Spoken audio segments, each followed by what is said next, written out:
एक गांव में भोला नाम का एक किसान रहता था। वो सीधा सादा, ईमानदार और धार्मिक विचारों का था। वो सुख दुख में हमेशा ही दूसरों की सहायता करता था। वो सुबह से लेकर शाम तक अपने खेतों में काम करता और जो कुछ भी मिलता उसी में अपना गुजारा करता था। उसी गांव में चतुरसेन नाम का दूसरा किसान भी था, जो झगड़ालू, बेईमान और निर्दयी था। दूसरों को सुखी देखकर उसे बड़ी ईर्ष्या होती थी। मुसीबत में दूसरों की सहायता करना तो दूर, वो किसी से प्यार से बातें भी नहीं करता था। चतुरसेन इतना स्वार्थी था कि लोग उससे नफरत करते थे। एक दिन भोला खेत पर जा रहा था कि उसकी मुलाकात चतुरसेन से हो गई।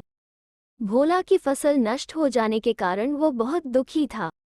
ये जानते हुए भी चतुरसेन हंसकर बोला, देख भोला, गांव में किसी की फसल अच्छी हो या खराब, उससे मुझे कुछ फर्क नहीं पड़ता। मेरी सालाना आय तो उतनी ही रहेगी, क्योंकि मैंने जो गांव वालों को अनाज उधार दे रखा है उसे ब्याज सहित वसूल कर लूंगा। जो अनाज नहीं देगा उससे रुपया वसूल करूंगा। चतुरसेन की बातें सुनकर तो भोला और भी दुखी हो गया और लंबी सांस छोड़कर बोला, आदमी का गरीब या अमीर होना उसकी किस्मत पर निर्भर करता है। भाग्य देवता जिस पर प्रसन्न होते हैं उसकी सब दरिद्रता मिट जाती है, और भाग्य देवता जिसका साथ नहीं देते उसकी कोई मदद नहीं कर सकता। अपनी इच्छा से तो कोई भी कर्ज नहीं लेता। विचित्र बात ये थी कि एक रात को भोला और चतुरसेन को एक जैसे स्वप्न दिखाई दिए। चतुरसेन ने स्वप्न में देखा कि भाग्य देवता धरती से निकलकर उसके चारों ओर चक्कर काट रहे हैं, जबकि भोला ने देखा कि भाग्य देवता स्वप्न में उसके ऊपर आसमान से टपक रहे हैं। दूसरे दिन दोनों ने अपने सपने के बारे में एक दूसरे को बताया। भोला भाग्य पर नहीं, कर्म पर विश्वास करता था। एक दिन भोला खेतों में काम कर रहा था कि उसकी कुदाल पीतल के एक बड़े बर्तन से टकरा गई। भोला ने जल्दी से मिट्टी हटाकर देखा तो घड़ा सोने के सिक्कों से पूरी तरह भरा हुआ था। भोला ने मन ही मन कहा कि यह धन अवश्य ही चतुरसेन का है, क्योंकि भाग्य देवता धरती से निकलकर उस पर प्रसन्न हो गए हैं और उसका स्वप्न सच हुआ है। भोला वास्तव में ही भोला था। चालाकी या हेराफेरी करना उसका स्वभाव नहीं था। भोला चतुरसेन के घर जाकर बोला, मेरे खेत में सोने के सिक्कों से भरा घड़ा निकला है। मुझे विश्वास है कि भाग्य देवता तुम्हारे लिए मेरे खेत से उत्पन्न हुए हैं। जाओ और भाग्य देवता का प्रसाद ग्रहण करो। इतना कहकर भोला अपने घर चला गया। चतुरसेन जल्दी से भोला के खेत पर गया।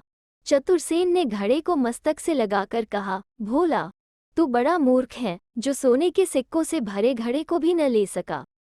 खैर, कोई बात नहीं, जौहरी ही हीरे की कद्र करना जानता है। मूर्ख भोला हीरे की कद्र क्या जाने। चतुरसेन जल्दी से सोने के सिक्कों को देखना चाहता था।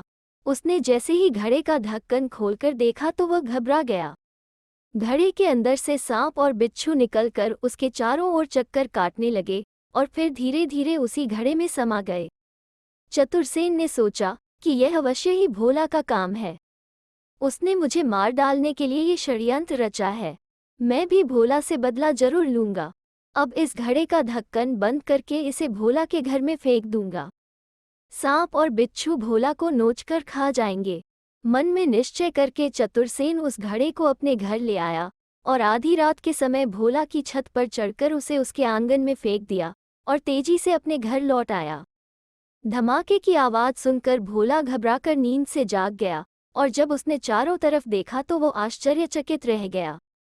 उसके आंगन में पीतल का घड़ा एक ओर पड़ा था और चारों तरफ सोने के सिक्के बिखरे पड़े थे। ये दृश्य देखकर भोला की आंखों से खुशी के आंसू बहने लगे और वह हाथ जोड़कर बोला, भाग्य देवता, आप सचमुच दयालु हैं। आज मेरा स्वप्न पूरा हुआ। आपकी कृपा से अब मैं दूसरों की सहायता भी कर सकता हूँ। भोला और उसकी पत्नी ने बिखरे हुए सोने के सिक्के वापस घड़े में भरकर उसे कमरे में रख दिया। धन मिलने के कारण उनकी आंखों में नींद नहीं थी। दोनों सारी रात यही सोचते रहे कि इस धन को गांव वालों के सुख के लिए कहाँ खर्च करें। दूसरे दिन सुबह चतुरसेन भोला के घर ये देखने गया कि शायद भोला मृत्यु की घड़ियां गिन रहा होगा।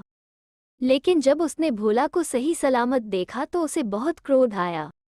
भोला बार बार यही कह रहा था, भाग्य देवता सचमुच बड़े दयालु हैं। उन्हीं की कृपा से आज मैं भी धनवान बन गया हूँ।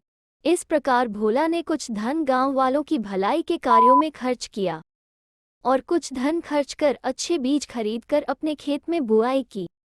अपने खेत में फसल अच्छी होने के कारण उसका धन दिन प्रतिदिन बढ़ने लगा। चारों तरफ भोला का यशगान होता था। भाग्य देवता की कृपा से भोला के दिन फिर गए। अब उसे किसी प्रकार का दुख नहीं था। तो दोस्तों, कैसी लगी आज की कहानी? अगर अच्छी लगे तो शेयर, लाइक और चैनल को सब्सक्राइब जरूर करें। फिर मिलते हैं एक नई कहानी के साथ।